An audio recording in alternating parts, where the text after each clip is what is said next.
गांव के आंगन में धूप भूमिजा को नहलाती है, क्योंकि वह अपनी किताब के जादुई पन्नों में खोई बैठी है। एक उज्ज्वल मुस्कान भूमिजा के युवा चेहरे पर सुशोभित होती है, जो उस खुशी को दर्शाती है जो उसे किताब की दुनिया में मिलती है।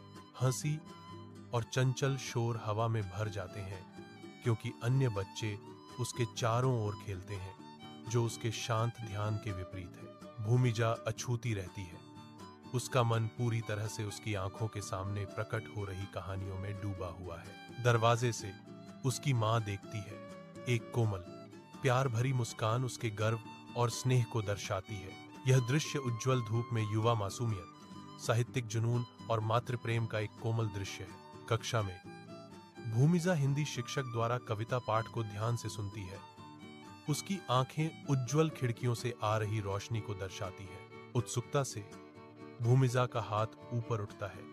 जैसे ही शिक्षक स्वयं सेवक के लिए कहती है, उसका उत्साह उसके चेहरे को रोशन कर देता है।